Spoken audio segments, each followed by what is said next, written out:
히브리서 9장 11절로 14절까지 짧으니 우리가 한 목소리로 봉독하겠습니다. 시작. 그리스도께서는 장래 좋은 일의 대제사장으로 오사 손으로 짓지 아니한 것 곧 이 창조에 속하지 아니한 더 크고 온전한 장막으로 말미암아 염소와 송아지의 피로 하지 아니하고 오직 자기의 피로 영원한 속죄를 이루사 단번에 성소에 들어가셨느니라. 염소와 황소의 피와 및 암송아지의 죄를 부정한 자에게 뿌려 그 육체를 정결하게 하여 거룩하게 하거든. 하물며 영원하신 성령으로 말미암아 흠없는 자기를 하나님께 드린 그리스도의 피가 어찌 너희 양심을 죽은 행실에서 깨끗하게 하고 살아계신 하나님을 섬기게 하지 못하겠느냐. 아멘. 오늘 제목은 새로워진 성도의 새 세상. 지난 시간 지상 성소와 하늘 성소를 비교하며 지상 성소의 모든 제사는 개혁할 때까지 맡겨둔 것일 뿐이라 마지막 절에서 말하고 있습니다. 그리스도는 그 개혁할 때가 되어서 오셨고 그분 자신이 더 나은 성소와 더 나은 제물이 되셨습니다. 11절 12절 그리스도께서는 장래 좋은 일의 대제사장으로 오사 손으로 짓지 아니한 것 곧 이 창조에 속하지 아니한 더 크고 온전한 장막으로 말미암아 염소와 송아지의 피로 하지 아니하고 오직 자기의 피로 영원한 속죄를 이루사 단번에 성소에 들어가셨느니라. 그리스도께서 이 땅에 오시는 순간 모든 것이 변했습니다. 모든 것이 개혁되었습니다. 옛 언약은 완벽한 성소 그리스도로 결론 지어졌습니다. 그러니 세상도 그걸 아는 것이지요. BC와 AD로 완벽하게 다른 세상이 된 것입니다. 그리스도께서는 오셔서 그 전에 불완전한 성소를 이제 더 크고 온전한 장막으로 바꾸셨습니다. 육체의 죄를 속하던 지상 성소가 이제는 그 한계성, 이스라엘 백성의 죄밖에 씻지 못하던 그 한계성에서 벗어나 더 크고 온전한 장막이 되어 그리스도를 의지하는 온 세상, 온 인류의 죄를 씻을 수 있게 되었습니다. 지상성소는 한 장소, 공간적 한계뿐만 아니라 그 제사가 시행되는 그 시간적 한계가 있었습니다. 그러나 더 크고 온전한 장막으로 오신 그리스도께서는 과거로부터 미래까지 온 시간 속의 모든 한계를 무너뜨리고 더 크고 온전한 장막을 세우셨습니다. 지상성소는 짐승의 피로 제사하였습니다. 이제 더 이상 짐승들의 피가 필요하지 않습니다. 죄 없고 순결한 어린 양 그리스도의 피로 모든 인류의 죄는 다 씻을 수가 있게 되었습니다. 1년에 한 차례 대제사장만 하나님을 대면하러 들어갈 수 있는 그 지성소가 이제 그리스도의 몸이 찢김으로 지성소의 휘장이 갈라져 하나님을 만나고자 하는 모든 사람들의 길을 열어주셨습니다. 그래서 11절, 12절은 한 문장이지 긴 것 같으나 우리나라 말 첫 단어가 주어고 12절 마지막 단어가 동사입니다. 그리스도께서는 단번에 성소에 들어가셨습니다. 이걸로 모든 것이 대변되는 거지요.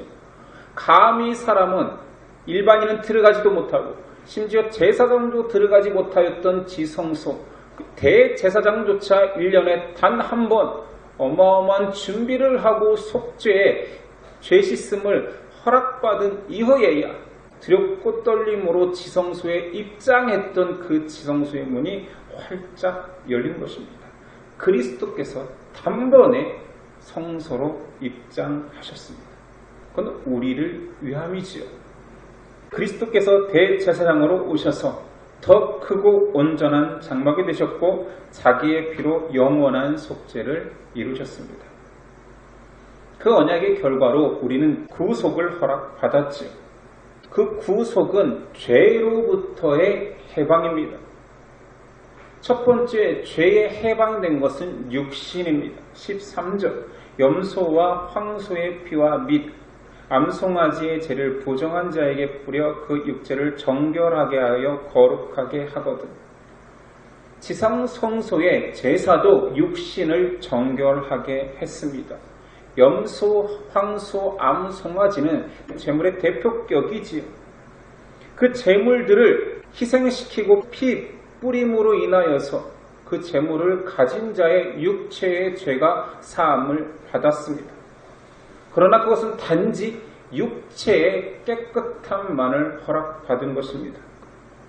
죄는 여전히 육체에만 묻는 게 아니라 사람의 영혼, 마음까지도 잠식하고 있는데 지상 제물은 아무리 그 죄를 전가해도 심령, 마음까지 깨끗하게 할 수는 없었습니다. 그래서 심령, 마음의 정결까지 이루어야지 완벽한 제물이 되는 것입니다. 14절 하물며 영원하신 성령으로 말미암아 흠없는 자기를 하나님께 드린 그리스도의 피가 어찌 너희 양심을 죽은 행실에서 깨끗하게 하고 살아계신 하나님을 섬기게 하지 못하겠느냐. 너희 양심까지도 너희 심령까지도 그리스도의 피는 깨끗하게 하였다 선언하는 거지요. 율법 아래 인간은 결코 전인격적인 사함을 경험할 수 없었습니다. 육체의 죄, 묻어버린 죄는 계속 제물로 인하여서 씻기는 그 제사는 반복되어 갔습니다. 근데 그것이 계속 반복되었다라는 자체가 그 제사로는 사람의 모든 영혼유, 전인격적인 죄를 살 수 없다는 것을 반증합니다. 안 씻겼다는 거죠. 그래서 또 가져오고 또 가져오고 죄는 털어버린 것 같은데 또 묻고 또 묻고 결코 심령에 파고든 그 영혼의 죄까지는 떨쳐낼 수가 없었습니다. 사람들이 의식적으로 해왔던 그 겉씻음, 지상의 제사들이 필요한 것이 아니라 결정적으로 양심까지 온 전인격을 씻어낼 제사가 필요했던 것입니다. 그리스도의 피는 그렇게 육체뿐만 아니라 영혼까지 전인격적으로 완벽하게 씻어내는 제사가 될 수 있었습니다. 그분의 죽음은 어제의 죄, 다시 또 반복되어질 오늘과 내일의 죄까지 한 번에 단번에 피 흘림으로 다 씻어내셨습니다. 이제 우리의 육체와 양심까지 그리스도로 인하여서 온전히 씻음받고 말씀은 죽은 행실로부터 정결케 되었다라고 말합니다. 우리는 그래서 그리스도께 사용하신 속죄의 본질과 결과를 잘 알아야 됩니다. 그 속죄 또는 대속, 그 죄의 값을 대신한 것을 알려면 죄를 알아야 됩니다. 죄를 알지 못하는 자는 대속의 은혜를 묵상해낼 수가 없는 거죠. 우리 안에 묻는 그 죄는 크고 작건 간에 무조건 죄에 대한 삭은 다 사망입니다. 죄는 죽음이라는 처절한 인식이 우리 안에 있어야 됩니다. 죄 짓고도 이게 죽음이라는 인식이 흐릿해졌기에 죄를 사함받고 싶어하는 간절함이 사라지는 거지. 지상성소에서 베풀어진 죄를 해결하는 그 제사는 철저하게 죄를 상기시킵니다. 이 의식을 한번 떠올려 봅시다. 죄된 예배자는 자신을 대신하여 제물을 가져옵니다. 그리고 내 죄를 전가한 후에 그 죄가 전가된 제물을 그의 앞에서 잡습니다. 거의 칼로 난도질을 하지요. 모든 뼈를 발라낸 만큼 그 앞에서 피가 철철 흐르게 합니다. 뭘 느낄까요? 이게 내 죄의 대가구나. 그 제물은 잘못이 없습니다. 제물을 가져온 예배자, 제사자를 대신해서 죽는 것입니다. 이스라엘 백성들은 그렇게 제사를 드릴 때마다 피 뿌리고 흘려지는 현장을 눈으로, 제물들의 절규를 귀로, 그리고 막을 수 없는 피 냄새의 진동을 온몸으로 느끼면서 죄의 무서움을 인식합니다. 이게 내 죄값이구나. 온전히 모든 살이 발라질 만큼 심각한 것이 죄구나. 모든 피가 쏟아질 만큼 무서운 것이 죄구나. 그리고 모든 살이 다 태워질 만큼 육체의 한 올도 죄로부터 자유로울 수 있는 게 없구나라는 무서움을 인식하게 됩니다. 1년에 한 번 7월 10일 대속죄일날 대제사장이 백성과 자신의 죄를 가지고 하나님께 속함받기 위해서 지성소까지 들어가기까지, 그날도 크고 두려운 날입니다. 대제사장은 평소에 입던 화려하고 장식이 있는 대제사장의 의복을 벗고 세마포 옷으로 갈아입습니다. 그냥 상복과 같은 거죠. 그리고 온 백성은 일을 쉬고 그날을 두렵고 떨림으로 기다립니다. 대제사장의 아들이라 할지라도 잘못된 제사법에 의하면 불을 잘못 다루었다가 직사한 아들들까지 있을 만큼 두렵고 떨리는 일입니다. 대제사장이 대속죄일날 세마포 옷을 입고 벗고까지 그날 당일날 목욕만 5번을 합니다. 5번의 몸을 씻으면서 무슨 생각을 하겠습니까? 손과 발은 10번을 씻습니다. 그러고도 지성소에 입장할 때에는 곱게 간 향기로운 향으로 온몸을 감싸고 그 향과 함께 입장합니다. 어떤 느낌입니까? 두렵고 떨림 아닙니까? 죄된 인간이 하나님 앞에 나아가는 것, 그 자리에 한 톨이라도 죄가 있다면 직사할 수밖에 없는 그 공포심 가운데로 하나님께 나아가는 것은 죄의 두려움을 깨달으라는 것입니다. 지상성소의 제사는 그렇게 뼛속까지 죄의 싹슨 사막이라는 것을 깨닫게 합니다. 우린 그런 과정을 통하여서 그리스도의 대속을 받은 자들입니다. 그런데 현대 신앙인들은 이 대속을 점점 망각합니다. 희생제사의 의미도 핏뿌림도 나하고는 상관없는 일이 되어버립니다. 그냥 단순히 이렇게만 기계적으로 인식하는 것이요. 그 피가 나하고 무관한 거예요. 그냥 내 생명을, 나를 구원하기 위해서 그리스도는 십자가를 지셨구나. 그분은 귀한 자신의 일을 했구나 라고 나의 죄와 연관시키지 못합니다. 어린 양의 제물이 사용된 의미가 정확히 어떤 건지 깊이 있게 묵상하려 하지 않습니다. 죄의 싹은 사망이며 그 죄는 제물을 필요로 하지요. 근데 우리는 평생을 헌신하여도 평생을 신앙하여도 나의 죄를 속할 만한 진귀한 제물을 구해낼 수가 없습니다. 그래서 우리의 죄를 속하기 위해서 하나님이 친히 흠없고 정결한 어린 양을 준비하겠다. 여호와 이래. 그 어린 양을 십자가에 못 박으면서 하나님은 보여주는 것입니다. 내가 얼마나 처절하게 죄를 싫어하는지 알겠느냐? 죄에 대한 나의 진노와 심판을 알겠느냐? 그리스도의 몸이 찢겼기에 우리가 지성소, 하나님이 계신 곳으로 입장할 수 있다는 것을 망각합니다. 오늘 말씀, 그리스도의 속죄로 인해 이제 우리가 예수의 피를 힘입어 성소에 들어갈 담력을 얻었다 말합니다. 새 언약 완벽한 성소 대신 그리스도께서 이룬 것은 2가지입니다. 첫 번째는 개인의 완벽한 변화입니다.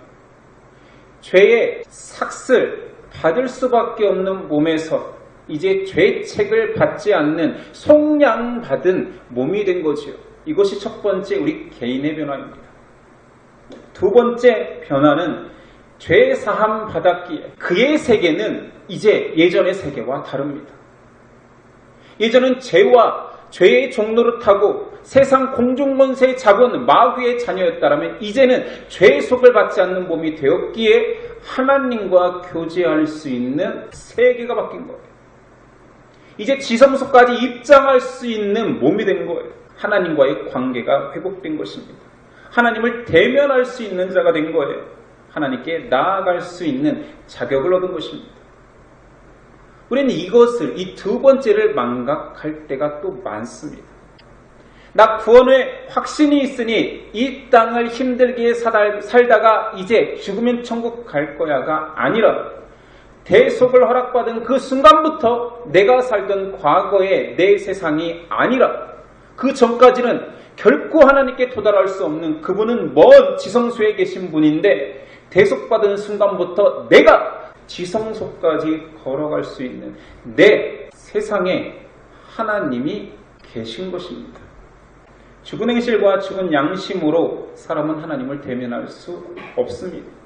이제 그리스도께서 그 죽은 행실을 깨끗하게 하고 살아계신 하나님을 섬기게 하셨습니다. 사람은 그리스도께서 회복한 하나님과의 관계 속에서 영원을 사는 것입니다. 우리는 영원을 허락받았다라고 하지만 사실은 모든 사람은 영원을 삽니다. 아닙니까? 여러분들이 아는 지식 속에 우리만 영원을 살고 그리스도를 믿지 않는 자들은 영원을 살지 않습니까? 그들도 지옥에서 영원을 살지요. 사람은 원래 영원한 존재입니다. 육신의 죽음을 맞이하는 순간 사람이 끝나버리지 않습니다. 잘못된 세계관 속에 우리는 사람은 죽고 그 영은 떠들거나 귀신이 되거나 환생하여서 다시 살아난다라고 하는데 아닙니다. 모든 사람은 영원히 살게 되도록 만들었습니다. 그리스도의 속량을 받은 자는 하나님이 계신, 하나님이 허락된 장소에서 하나님과 함께 영원히 사는 곳이에요. 그리스도의 대속을 받지 못한 자들은 하나님이 계시지 않은 곳, 그곳에서 영원한 절망을 맛보는 것입니다. 지옥은 하나님이 만든 장소가 아니라 하나님이 배제된 장소입니다. 그리스도의 속량을 입은 자는 하나님과 함께 천국을, 하나님이 계시기에 천국일 수밖에 없는 그곳에 있는 것이요.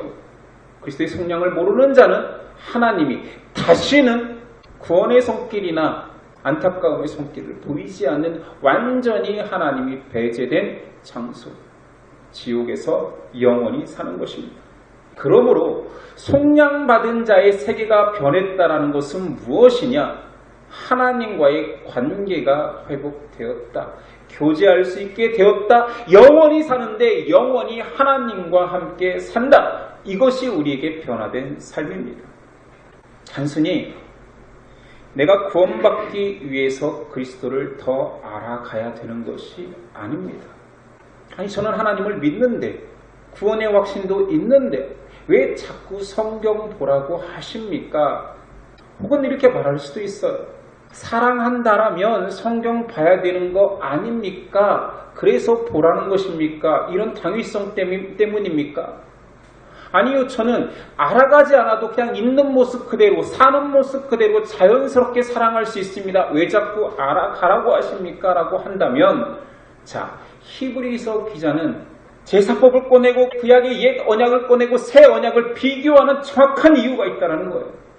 우린 첫 번째 우리가 구원받은 백성으로 변화된 모습, 이것을 알기 위해서, 그러니까 더 쉽게 얘기하면 구원받기 위해서, 더 구원을 확증하기 위해서, 더 구원을 확실히 붙들기 위해서 하나님을 알아가야 된다, 그리스도께 사신 일을 알아가야 된다라고 하는 것도 맞습니다. 1번이지요.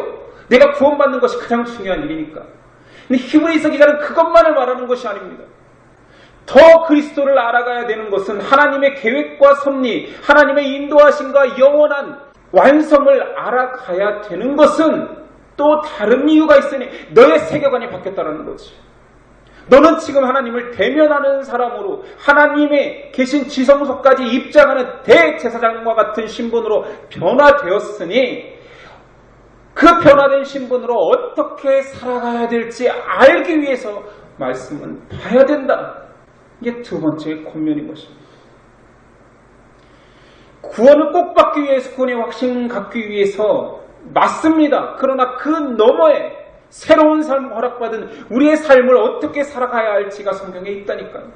하나님의 계획 속에, 하나님의 계시 속에 있는 것입니다. 그리스도께서 우리를 구원하신 것은 값 없이 대가 없이 하신 일입니다. 맞지요? 그렇다고 해서 우리가 그 은혜에 대해서 아무런 대가 없이 받아들이려고 하는 파렴치한이 돼서는 안 되는 거죠. 물에 빠진 사람을 누군가가 구해내고 안타깝게도 구해내다 구하는 사람은 죽었다 칩시다. 우리가 그렇게 구원받았다 칩시다. 나를 살리고 누군가가 은인이 죽어버렸어요. 어떻게 사시렵니까? 먼저는 이러려 하지 않겠어요? 최소한 양심이 있다라면 죽을 수밖에 없는 날 살리고 죽은 자의 집에 찾아가든지 그의 가족을 위로하며 내가 가진 전부의 돈이라도 드리면서 살해하려고 하지 않겠어요? 왜요? 구해낸 다음에 보따리 내놓으라고 할 거예요? 그게 아니라면, 돈이 없어 돈이 줄 수가 없다라면 최소한 내 인생 전체에서 이 고백은 끊임없이 나와야지. 날 위해서 누군가가 죽었다. 나보다 더 존귀한 자가 나를 살리기 위해서 날 살리고 그가 죽었다. 어느 곳에 가서라도 고백하는 삶은 살아야 됩니다. 혹은 뭔가를 주지 않고 뭔가 고백하지 않더라도 그냥 내 인생의 발걸음이 함부로 살지는 않아야 되잖아요. 한 걸음 한 걸음 가치 있게 살고 나 또한 그런 가치 있는 인생이 되려 사람들을 섬기며 살아야겠다라고 최소한 그렇게 살아야 되는 거 아닙니까? 근데 많은 기독교인들은 살았다가 중요한 거예요. 살았다. 아, 나 살았다. 아, 십자가가 날 살렸다. 아싸, 내 인생 이제 해방이다. 너를 구하기 위해서 누군가가 너를 살리고 죽었는데 나는 그런 사람이 아니지요 하면서도 보따리를 내놓으라고 하는 거예요. 나 아이폰 가지고 물에 빠졌었는데 아이폰은 안 건졌냐? 내 지갑 못 봤냐고. 십자가를 아는 자가 교회에 와서까지 달라달라 허락해달라 더 풍성한 삶을 달라고 우리 요구하지 않습니까? 물에 빠진 구한 이 예화가 세상 이야기예요. 이거는 교회 안의 신자들의 이야기입니다. 최소한 나를 위해 희생하신 그분의 사랑을 안다라면 그 희생을 위해서, 그 사랑을 위해서 내가 가진 걸 드릴 수는 없지만 낱낱이 고백하고 혹은 날 위해 죽은 분이 누군지 알아가려고 해야 되는 거 아닙니까? 알고 싶어야 되는 거 아니에요? 아니, 최소한 양심이 있다면 알아가야죠. 어디 살았던 사람이며 누구의 자녀였으며 누구의 가장이었고 그에게 자녀가 있는지 없는지 정도는 알려고 해야죠. 귀를 막고 그래 나는 살았어. 나는 재수가 좋았어. 운이 좋았어. 그 사람은 운이 없었어. 많은 크리스찬들이 성경을 보라 하는 이유에 대해서 성경을 봐야지 더 구원받아. 더 안전해. 더 천국에 갈 수 있어 라고만 생각한다는 거죠. 허락받은 자라면 그리스도를 알아가는 것은, 알고 싶은 것은 그에게 뭔가를 하고 싶고 그의 뜻이 무엇이었는지, 그의 유언이 무엇이었는지 정확히 나를 지목하여서 나는 죽고 너는 살지만 너는 이렇게 살아달라고 했던 말이 무엇인지에 대해서 들으려 해야 됩니다. 내가 뭔가 대단한 것을 내 인생에 들으지는 못할지라도 그 은혜를 끊임없이 고백하며 사는 것이 최소한의 도리는 아닐까요? 히브리서 당시의 상황은 여러 번 묵상했습니다. 유대인들이, 유대 기독교인들이 기독교를 믿는다는 이유만으로 동족의 핍박과 로마 제국의 핍박까지 다 감내하며 살아가는 자들을 위해서 쓴 책입니다. 히브리 기자는 그런데 그들을 위로만 하지는 않습니다. 힘내라, 힘내라. 너는 구원받을 거야, 구원받을 거야만 하지 않습니다. 어차피 죽으면 천국 갈 거야 하지만은 않습니다. 다시 살았으면 똑바로 살아. 다시 산 것을 진실로 믿는다라면 그따위로 보따리 내놓으라는 말은 하지 마. 핍박 좀 있다고 왜 내 인생을 살렸냐고 나를 구원한 자를 향하여서 삿대질은 하지만 이런 뉘앙스입니다. 제가 좀 과격하게 제 표현으로 바꿔서 죄송합니다.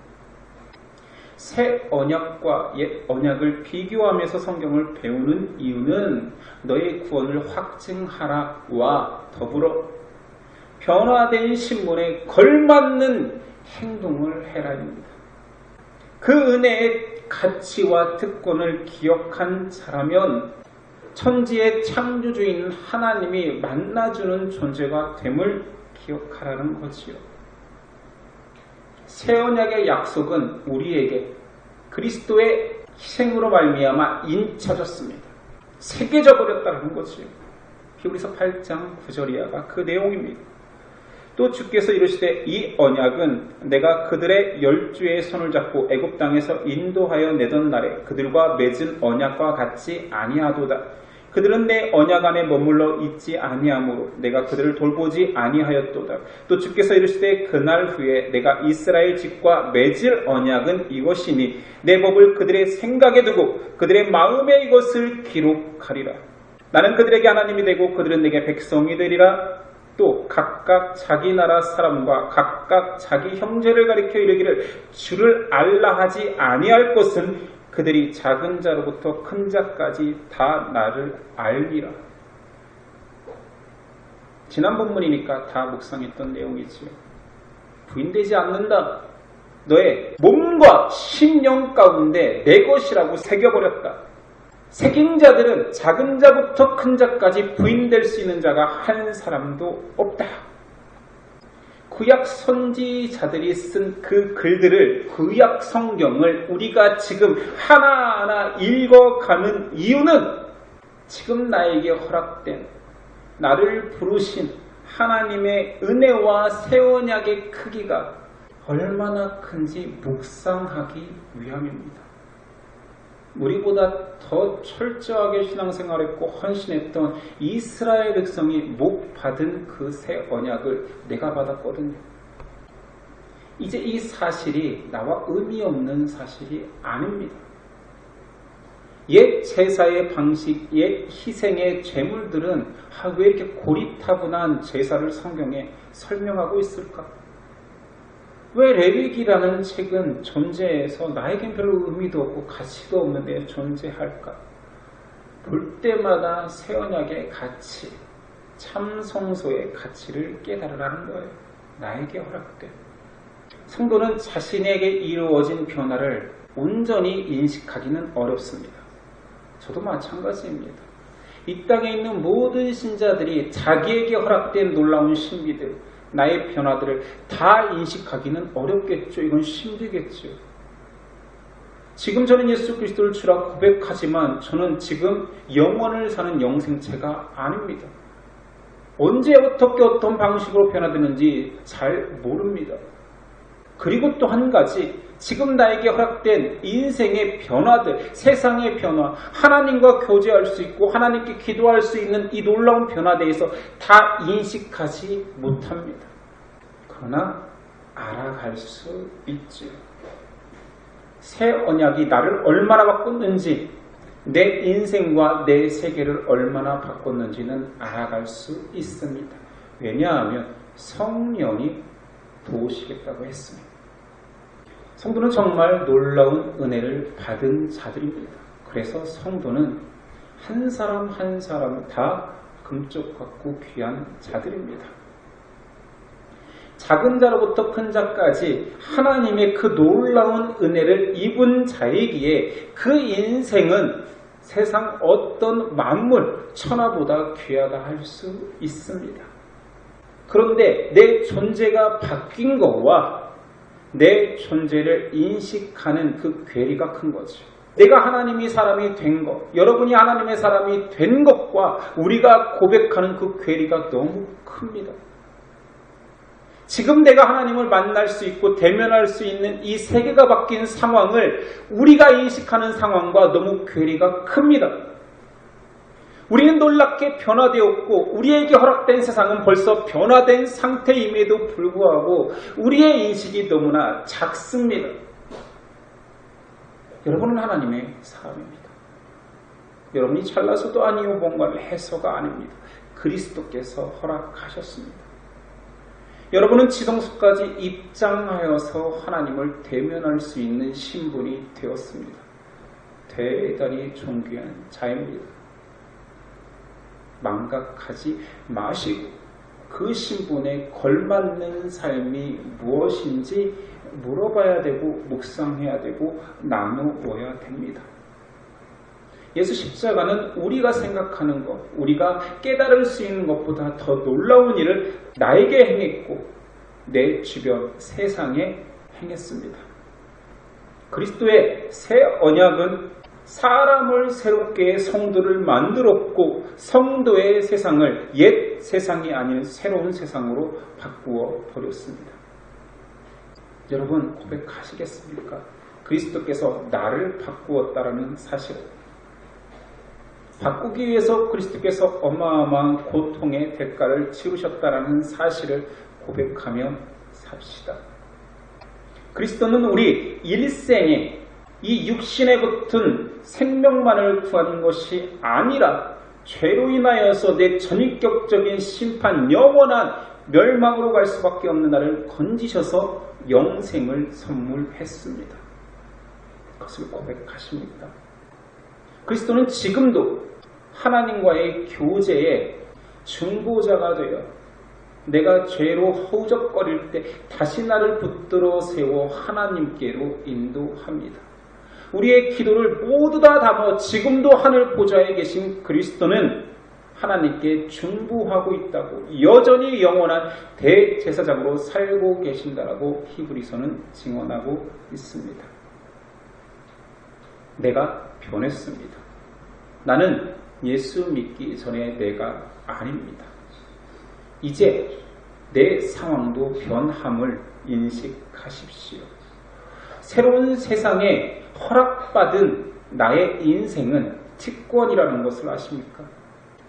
예수 믿고 죽어서 천국 가는 것이 아니라 예수 믿고 변화된 내가 이 땅에서 살아가야 할 나날들은 바로 특권입니다. 이 땅에서도 하나님을 대면하고 하나님과 교제할 수 있는 특권을 허락받은 것입니다. 죽어서 천국 가서 하나님을 대면하는 것, 더 리얼하게 정확히 눈과 눈이, 손과 손이, 발과 발이 함께 할 수 있는 대면 맞겠지요. 그러나 내 세상이 변한 이곳 또한 하나님을 대면할 수 있는, 하나님을 부를 수 있는, 하나님의 음성을 들을 수 있는 세상이 되었다는 것을 기억하십시오.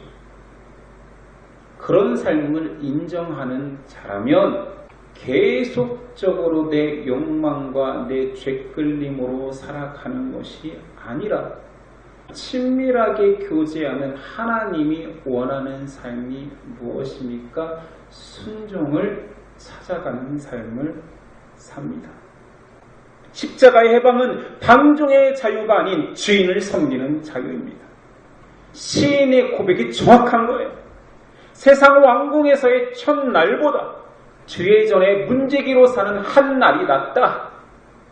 이게 진정한 자유라고 고백하는 거죠. 그리스도를 고백한 사람은 하나님의 거룩한 백성이 됩니다. 그리고 만물의 주인이신 하나님을 아버지라 고백할 수 있는 교제권이 허락됩니다. 세상이 바뀌었죠. 여러분이 아침에 일어나 아버지 할 수 있는 그것은 특권입니다. 아니, 만물의 창조주, 천지의 창조주를 아버지라고 고백하고 하루를 살 수 있다니까요. 놀라운 특권이죠. 사람의 존재 이유를 아는 자는, 내가 변화된 존재임을 인식하는 사람은, 성도는, 그래서 이 땅에서의 삶이 하나님께 순종, 하나님께 감사, 하나님께 찬양, 하나님께 헌신, 하나님을 위해 사랑, 하나님을 닮은 사랑, 그리스도 때문에 사랑, 이 삶을 살기 위해서 애쓰는 수밖에 없습니다. 이게 너무 큰 가치라는 것을 알기 때문에. 여러분 어디 사십니까? 어디서 살고 계십니까? 우리의 세상은 동일한 세상 맞습니까? 여러분은 크리스천입니다. 여러분 성도입니다. 변화되었고 변화된 세상, 하나님과 동행하는 세상을 허락받았다라는 것을 기억하여 그분을 알아가는 것이 내 인생의 가치임을, 그분에게 순종하는 것이 내 인생의 환희임을, 그분에게 칭찬받아 그분이 기뻐하시는 것이 이 땅에서 가장 가치 있는 인생임을 고백하는 저와 여러분 되었으면 좋겠습니다. 기도하겠습니다. 나를 구원하시기 위해 독생자 예수 그리스도께서 걸어가신 희생을 왜 그렇게 자주 망각하는지 모르겠습니다. 그리스도는 내가 구원받기 위한 디딤돌 정도로만 여길 때가 많습니다. 그리스도께서 바꾸신 것은 내 존재의 가치뿐만 아니라 나에게 허락된 인생의 환경도 바꾸셨습니다. 나를 하나님의 존전으로 인도하셔서 하나님을 아버지라 고백하며 교제하며 하나님과 동행할 수 있는 삶을 허락하셨습니다. 그런데 내가 지혜로운 척, 내가 아는 척, 내 인생의 가치로 내가 살 수 있는 것처럼 하나님의 자녀가 아닌 것처럼 살 때가 얼마나 많습니까? 다시 왕의 자녀의 신분으로, 창조주의 자녀의 자리로, 그분이 원하시는 인생의 걸음걸이로 돌아올 수 있도록 도와주시옵소서. 오늘도 우리를 불러주시고 다시 말씀하여 주시고 책망하기보다 다시 교훈하여 주시면 하나님 감사합니다. 순종의 기쁨을 누리는 우리 되도록 도와주옵소서. 예수님의 이름으로 기도드립니다. 아멘.